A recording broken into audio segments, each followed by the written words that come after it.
我哋去到一個最敏感嘅話題啦。啊，你錄緊啊？係啊，我哋今日係你點睇 Foodie？Foodie 係咪已經成為呢個過街老鼠啦？我想問。真係喎，我覺得。其實大家點解？其實我唔明喎，大家憎 Foodie 係因為你憎佢介紹一啲唔好食嘅嘢。嗱，我咧就冇乜睇法嘅，但係對於我嘅理解咧，我就認為有啲人咧，即係全日都已經全個禮拜做嘢已經好辛苦啦，星期六日難得食飯，咁睇完一個 foodie 嘅介紹，哇！佢講到好好食，去到間餐廳，好難食，好嬲，我浪費咗我個假期，我認為係咁樣咯。佢哋嗰種憤怒，好似被欺騙嘅感覺。嗱，第一次係咁，憤怒正常啦。嗯第二次係咁，憤怒正常啦。嗯第三次係咁，憤怒正唔正常呢？咁可能佢哋唔係同一時間係睇同一個 foodie 咧。咁佢知道可能信下呢個，信下嗰個，信下嗰個咁。嗱，我諗而家普遍大家個風向應該係知道 Foodie 係劣食，我當係啦，唔一定係嘅，劣唔劣食睇餐廳嘅啫。咁大家都仲信嘅話，係大家俾 credit 佢喎。嗱，我自己覺得咧有幾種睇法啦。第一咧就係唔係幫 foodie 講説話啦，但係有陣時有樣嘢尷尬嘅，真係一啲餐廳可能 foodie 明知你過嚟拍嘢，我一定係俾好，然後我係客人去食，就可能嗱，我唔知佢係特登定點啦。如果佢係特登咧，咁佢都幾仆街。咁但係可能真係咁啱嗰次做得冇咁好，咁就可能會捉住就話。因為睇咗呢個人介紹，覺得心理期望有落差，咁就怪佢。咁似乎都好似嗱，我分同一個身份嘅唔同角度啦。我當我係讀者啦，我讀太多角度啦。我係讀者嘅話，我唔會將嗰個 Foodie 講嘅嘢太過信咯。即係佢純粹係一個廣告雜誌，佢俾我知道有呢間餐廳嘅存在，呢個賣相我想唔想食？我去食嘅話係我嘅決定嘅啫，我唔會食完之後覺得難食，我會鬧呢個 Foodie 嘅。首先我唔會啦，因為個決定我自己做噶嘛，我負翻責任啫嘛。呢個第一樣嘢啦。第二樣嘢嘅話，如果作為一個讀者，我想個餐飯好食，應該要點做呢？去食嘅時候攞部電話出嚟影咯。嗰間餐廳見到，講真格外留神啦。老細見到呢個狀況，喂，醒多少少嘢俾你。我呢個策略就係，我亦都建議大家嘅策略係咁嘅，因為我平時我去邊我都會影低拍低啊嘛。咁我食到好嘢，可能係咁嘅原因，我分享俾大家，大家可以嘗試下一齊做 Foodie 咯。嗱，因為我自己咧就絕對係唔 define 自己係一個 foodie 嘅，因為我冇話自己係咩金字塔啊，我好識食啊，諸如此類嗰啲。我覺得好嘅有一餐，唔好嘅又一餐。咁好食嘅咧，我自己就真係覺得好食我就食晒佢。其實我就冇乜睇法。咁如果唔好食嘅，反而我係會特別多嘢講嘅啦。呢個又點？呢個又點？呢個又點？咁但係如果我真係食到一啲真係好好食嘅，我覺得好平，我覺得真心想推薦嘅，我都係會拍片嘅。咁但係我冇定義自己係一個 foodie，所以其實我而家都開始唔知道到底點樣先至為止係一個 foodie。其實我都唔知咩叫 Foodie。係咯，係咪我收錢拍一間餐廳就叫做係 foodie 咧？咁如果我係收咗錢嘅，但係嗰間餐廳又真係好食嘅，我又真係拍咗，咁我又係唔係一個 foodie 咧？即係我冇辦法定義到呢一樣嘢。其實係 Foodie 叫自己 Foodie 啊，定係人哋叫嗰啲人叫 Foodie 係咯，我甚至乎我連呢一樣嘢嘅起源係乜我都唔知。其實係同講真冇乜人自稱 KOL 噶嘛。係。但係鬧你嘅時候就會話你係 KOL 啫嘛。KOL 係。咁我講嘢食啲人就會話我係 Foodie 咯。咁其實係，我都唔知嘅。我作為讀者，首先我都唔知自己算唔算讀者，我比較偏頗，因為我都有拍片，我都有拍啲餐廳。咁但係我呈現嘅就係我去咗食呢間餐廳咯。我唔小心講咗好味，咁你會知道我唔小心講，即係好明顯噶嘛。講真，我哋呢啲冇乜演技嘅係唔識得做戲嘅大哥。嗱，其實我只能夠話呢。即係我只能夠話，我只能夠做好自己，因為嗱，坦白講拍片收錢，我自己覺得係一個勞力嘅付出嚟嘅。如果我收咗一間餐廳錢，而嗰間餐廳真係好難食嘅呢，我係真係退錢嘅。我甚至乎我願意自費俾翻嗰餐飯錢，你當我冇出現過。但係我就唔會話特登去唱佢或者點。嗱，我唔知道佢到底係服務我嘅時候嗰個水準差咗啊，定係點？呢個我已經唔想再考究，同埋而家市道都咁差，我真係唔想特登搞人哋。但係我係唔會特登去推薦一啲好難食嘅嘢去俾我嘅 followers 或者我睇我嘅人，因為你估我戇鳩咩？即係我收你個少少錢，我個腦入水嘅，然後收咗你少少錢，推咗啲難食嘅嘢，跟住我俾人鬧，即係成件事係好戇居嘅喎，我覺得。即係我只能夠話我嘅標準係咁樣咯。所以如果你係難食嘅話咧，唔好覺得 marketing 係可以救到你。如果難食嘅話，你真係乜都救唔到嘅，我覺得。你呢個係一個做法啦。早幾年呢，有一個説法係幾好嘅，叫做讚男養黃。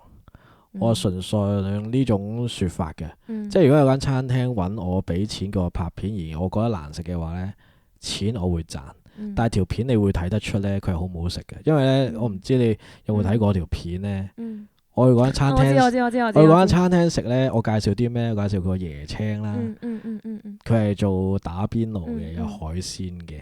基本上我係直接影俾你睇啲海鮮係點樣，你自己有判斷啦嘛。即係你係影啲不着邊際嘅嘢，一睇就知道你係曲咁樣。我都唔知我算唔算係曲，反正我影嘅就係我入到間鋪頭，影咗個價錢，跟住我影個椰青，影個水吧，跟住影個海鮮吧，然之後你會見到我影個火鍋，然之後下一個 shot 呢，我就離開呢間餐廳啦。你覺得我係介紹緊呢間餐廳咩？錢我收，我嗰間好似都冇錢，但係飯我叫做食咗啦，我都係如實拍翻出嚟。咁如果大家都判斷我介紹呢間餐廳嘅話，講真，你要試下呢間餐廳。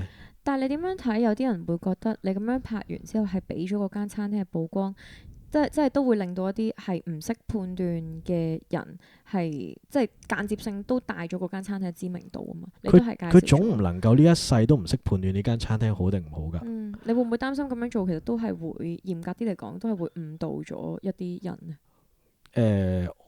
如果佢覺得我讚緊呢間餐廳嘅話呢，就我唔知係我誤導嘅問題定係佢理解嘅問題啦。因為頭先嗰個好明顯就係我都冇講，我直頭嘢食我都即係我直接講有機會俾大家睇下嗰條片有少少誇張，嗰條片好乸爆，講緊係唔知幾多個千嘅 share 啊，幾多個10萬嘅曝光嘅喎。其實嗰一刻我有啲嘩然，我覺得好食嗰啲冇人中意睇。我覺得唔好食，我直接係乜嘢都冇講嘅片，點解幾十萬人睇？比較獵奇先多人睇而家。我少少失望啊，對大家。當然拍嘅係有責任，睇嘅都可以有少少貢獻。應該話睇嘅都可以有少少判斷能力。係啊，同埋有陣時呢，即係上次我哋講 haters 啊。其實啲留言呢都有好多鬧間餐廳嘅，咁亦都可能有機會大家令到嗰個 post 爆上嚟喎，好誇張。我有睇嗰條片，我都覺得嗰條片好誇張。我覺得好黐線，即係因為我 po IG，我順手會即係佢 default share 埋 Facebook，Facebook 嗰邊呢係我冇睇，勁多人問喺邊啊！我係後期先知啊，因為我圖 upload 過去噶嘛。我唔會好日都唔會過去睇嘅，但係嗰度真係都幾廿萬人睇。咁你覺得啲人問喺邊嘅原因係因為真係想試啊，定還是係抱住一個獵奇心態？都明知你講到唔好食，我就想睇下佢幾難食，都可能唔出奇，兩樣都可能有係嘛？我都覺得佢係真心想試，同埋一係真心想試啦，二係人云亦云，見人問喺邊就自己都問喺邊。我諗比較少嘅就係獵奇咯。太誇張啦！獵奇都真係會令到佢哋覺得嗰間嘢係好食，唔係啩？真係唔知啊！如果咁樣嘅，不過流量呢間嘢係控制唔到啊，其實。不過其實就係排隊餐廳啫嘛。間餐廳排晒隊，咁你都會覺得下次試下先。咁嗰個 post 好多人問喺邊，唔好執輸，問下喺邊先，跟住就更加爆。所以建議大家睇片呢，睇晒成條片。係啊，你會知咩料噶啦。同埋呢，就住呢一間餐廳，我本身呢係對所有餐廳冇任何 comment 嘅，我絕少係會寫或者好明顯講話好食或者唔好食嘅。我純粹係 present，我有去到食，我食咗呢啲嘢，OK 行啦，拜拜。呢間餐廳喺邊？我係因為呢間餐廳呢，我 set 咗每個 caption 呢，我都會俾1、2、3分嘅，咁啊自己執生啦。咁樣樣，即係我好難專登話嗰間餐廳好食同唔好食噶嘛，我覺得啫，我點知你中唔中意食嘅？我中意食辣，你唔中意食辣，我話唔辣，你話辣，咁冇得拗噶。或者嗰日你去係特別差，可能其他人去又好啲。基本上我評分呢，我係全部嗱1、2、3分啦，我全部都俾2嘅。係得嗰間餐廳我俾1嘅啫，因為嗰一個係我污點啊，其實。OK。我係專登為咗佢，我 set 一個咁樣嘅指標啊。因為其實我都有少少唔好意思或者抱歉啊。我估唔到大家睇唔明啊。係，佢哋睇唔明。所以我就住呢個，明白你嘅心思。我就住呢個對唔住呢，我 set up 咗一樣咁嘅嘢咯。即係如果大家唔知嘅話，我而家喺度講翻。我唔係有心嘅，但係我係得嗰條片，我係係一個係一定係愧疚，對唔住，唔係對唔住係要企起身嘅。我學阿詹皮老師，sorry。Oh my god！ 死啦！我第2集已經要道歉啦。唔係嗰個真係污點啊，係講得上係污點㗎。咁的確嗱，OK，咁即係話以後拍片嘅時候都要好小心地係。佢哋係唔會睇晒條片啦，冇判斷能力啦，咁可能都真係，就算你曲線咁樣講，佢哋都可能係會覺得係好食啦，跟住俾到流量啦，跟住就狗衝咗去食啦咁樣咯，即係要有埋呢個心理準備。但我盡我可能，即係我有呢個評分制呢，其實我少少放飛自我，因為哇，我都新嚟咗啦，係咯，大家要對嗰個決定去呢間餐廳食呢個決定負少少責任咯，我覺得，因為實在太多人鬧到 foodie 係過街老鼠啊。咁的而且確，我覺得有啲係揸流灘嘅，講真，好偏頗咁講啊，好主觀咁講啊，齋影相唔靚嗰啲，唔係好咁講。又道歉㗎啦！呃飯食啊！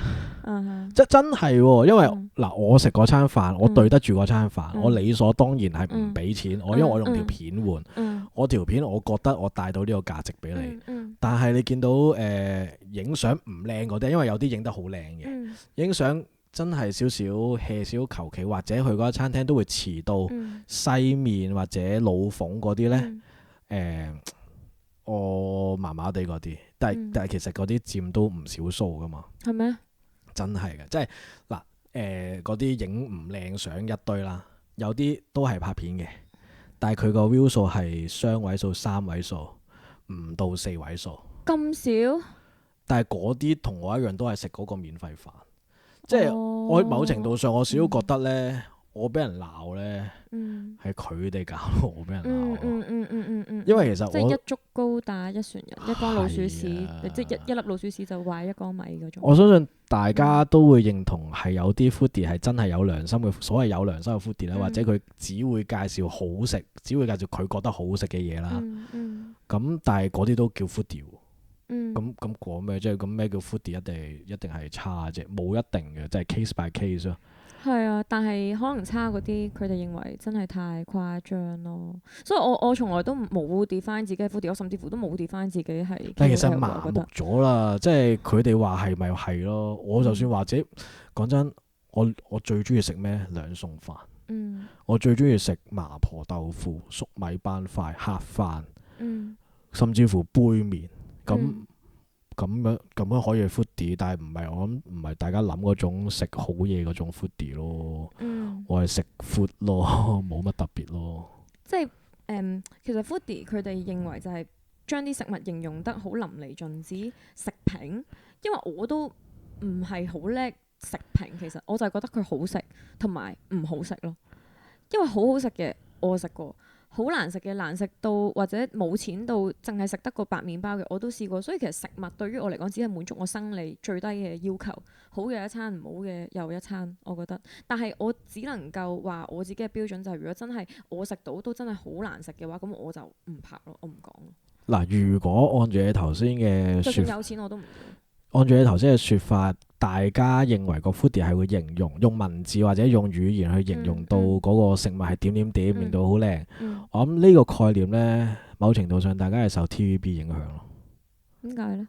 所以我好少睇。因為以前嗰啲飲食 channel 啊，就算而家佢哋去食嘢，佢都會形容到哇，魚有魚味啊，雞有雞味啊，係啊，總之要講噶嘛。哇，好 juicy 啊，啲汁點樣樣啊，要介紹。其實佢哋有啲有稿，有啲有個介紹，然之後要背。但係大家就因為其實嗰個印象都好深啊 TVB。咁俾個概念就係嗰啲就係 foodie，嗰啲就係識食。咁但係我哋呢啲新世代拍片嘅，講真，我就話俾你聽，我有食嘅啫嘛。你有啲人會形容嘅，咁但係形容嗰啲係咪真，或者你係咪有嗰個金舌頭呢？咁你哋自己判斷咯。你哋判斷到佢係你就要甘於承擔嗰個你信錯佢嘅責任咯。反正你俾佢服一次，你去第二次、第三次你都唔會去啦。係咯。我覺得我唔係金舌頭，但我係一個有故事嘅舌頭。其實我純粹真係話俾大家聽，我去咗食嘢，我當日記咁寫嘅啫。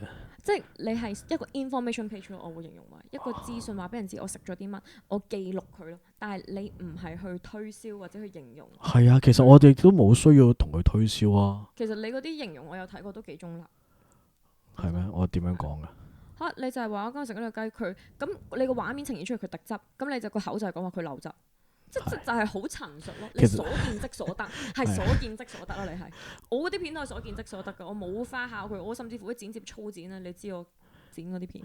其實我係跟森美學習㗎，因為嗰個就係嘅 DJ 嘅其中一個技巧，就係你將眼見到嘅嘢用口用説話去描述出嚟啫嘛。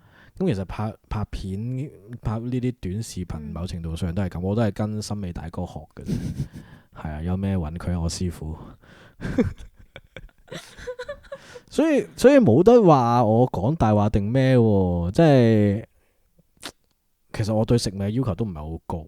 因為始終我都係中意食辣嘢，大家都知食辣嘢個脷咧冇咁敏感噶嘛。咁我都中意食辣嘢嘅。得嗱，所以更加證明你唔好話我專精好食嘅 foodie。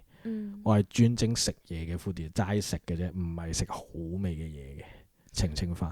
但係其實好味對於每個人嘅定義都唔同，即係譬如我覺得我覺得車仔麵好好食，咁但係有啲人覺得車仔麵係狗屎，係食屎。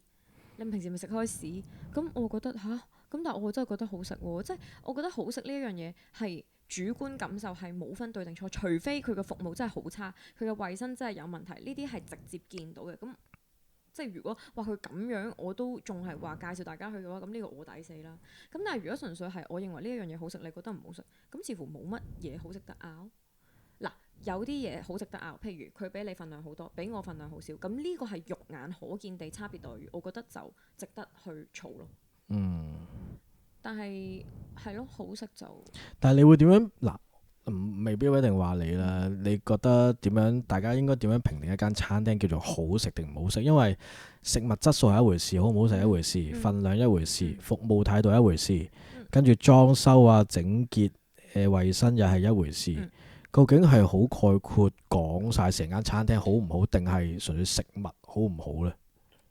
因為如果我錄餐廳啊或者啲乜嘢呢，我係一定會同個老細傾偈嘅，即係我係絕對唔想就咁拍完就算。基本上我拍得嘅嗰啲老細，我自己都覺得係佢哋人品好好啊，或者點樣。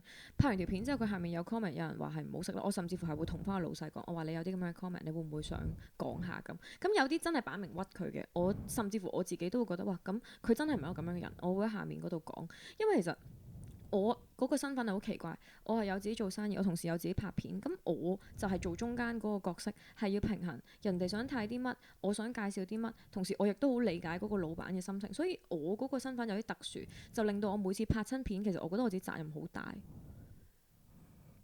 仲要俾人鬧，真係責任好大，我覺得。少少想喊啊！好焦慮嚇，你好想喊，好焦慮喎！真係，我責任好大啊！我真係覺得。我係另一個極端。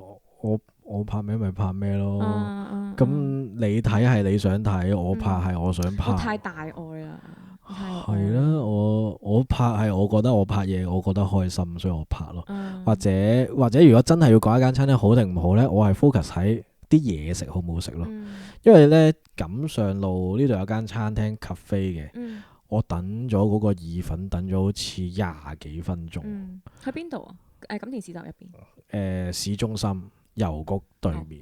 未食。咁其實我本身咧睇 Google 啲評論咧，有話服務態度差啊，成啊，但係其實你未去過，你唔知噶嘛。係。咁你都只能夠去體驗過，俾佢差一次，你先能夠好理直氣壯講呢番説話嘛。咁我食完我就知道啊，講得啱。講得啱。但係我食嘢咧，你問我會唔會再去咧？我會再去嘅，因為我食嘢係去食嘢。而家我心理準備係要等20分鐘咧，咁我就抱住呢個等20分鐘而去食咯。我就唔會我唔會怪佢嗰啲咩好嘆慢板啊！明明個餐具喺佢隔離，佢都要同我講喺我隔離啊，你過嚟攞啦咁樣。我嗰下呆咗少少啊，但係我都接受咗，因為我食有我去食嘢啊嘛。咁睇下大家係追求係整體嘅服務，包括嘢食同埋嗰啲員工啦，定係我真係去食嘢咯？我覺得你個人嘅情緒好咁樣，即係你唔會因為食咗一個唔好嘅嘢，或者人哋服務有少少唔好而導致到你全日都唔開心。但係我知道有啲人係真係好重視食呢一樣嘢，會覺得哇，我真係專登去點樣，你咁樣對我真係好嬲啊咁樣嗱。因為我拍片介紹有試過，我睇 foodie 然後去食一間餐廳，我中伏我都有試過。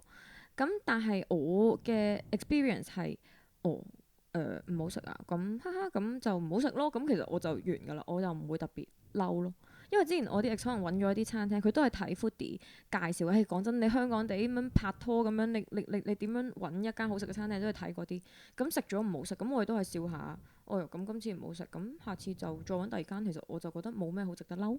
但我估唔到原來食嘢都可以有啲心態嘅問題出現喎。我諗每一個中意食嘢嘅人或者對食有要求嘅人，佢未食之前，佢都唔能夠 guarantee 佢去呢間餐廳係好食㗎。或者唔通你咁識食，但係你每一樣食嘅嘢都係睇 foodie，咁你有幾識食啊？識食嘅人應該袋入面有幾間黃牌㗎啦。咁你嗰啲黃牌點樣嚟㗎？你未食之前你點知啊？咁你真係要試服㗎，想試新嘢㗎。你食開幾間好食咧，又想，不如今日試下呢個味。哇，通常試新嘢嗰啲咧都係唔。所以我覺得就係你咁識食，你都要有探險精神㗎。你唔試嗰間嘢食嗰間餐廳唔係好出名，你要為你個試負翻個責任咯。你都會有機會錯，或者其實你根本冇可能知，你去之前唔會知啱定錯。你就係食完先知，而食完有機會服，但係你尋到寶揾到嗰個好食，唔係先至珍貴咩？但係其實我一部分我又明嘅，因為咧你諗下，如果好似拍拖咁，即係星期一至五你都係翻工啊做嘢，可能星期六日先難得見，跟住食嗰餐咧又係難食嘅，咁可能就會導致到個心理落差好大，跟住就會成功全日都燥咗咯。但係後尾大個咗，其實就覺得，都係好小事，咪咯，兩個人咪係甘苦與共咯，唔好食咪就係一個經歷咯。係啊，好小事，好嘅一餐，唔好嘅一餐咯。你永遠食到好嘢，你永遠順境，你經唔起風浪㗎。一齊鬧下嗰啲難食唔好咩？我會笑下咯，咪笑下咪算咯，係幾好笑嘅嗰啲。同埋講真，佢整得咁難食，佢都仲生存緊，佢都唔容易啊。其實係食過一個咧好誇張，柯華田流心多士好多人介紹，我唔講邊間啦。流心一切落去固體嚟嘅，跟住柯華田嘅佢上面好多柯華田粉啦 ，suppose 佢上面係柯華田嘅岩石，係一嚿嚿。哇！仲要濕咗嘅。跟住然後哇，我心諗我食緊啲乜啊？到底咁我就笑一笑咁樣。咁個老細又行過嚟問我，佢話你覺得點啊？咁你覺得咩最好食啊？跟住我同佢講，我覺得柯華田啲粉最好食。我可以擺翻落個熱水度沖。我話但係真係唔得，我話真係太硬啦，即係一嚿嚿。我話即係呢個唔得。咁佢後尾即係都有話改善啊，乜乜乜乜啊嗰啲。咁呢個就留翻俾佢自己，呢個係佢嘅課題。反正好食自然，我唔知啊。即係總有好多唔好食嘅存在。你隔1-2年，你睇下佢仲喺唔喺度咯，咁你咪知咯。佢而家都仲喺度，佢就都真係會喺度啦。因為真係有改咗咧。佢難食都唔係今日嘅事，所以一係我唔好彩。係啊，一係我唔好彩咯。咁我抵啊，我抵死嘅。我哋再睇睇，我哋而家24分鐘，我哋有進步，我哋多6分鐘。其實我哋係咪要掌控住喺30分鐘內咧？其實係啊 ，podcast 都係30分鐘內。OK， 下次我哋試下唔睇，然之後睇下幾時係正30分鐘。OK， 好，下次再見，拜拜。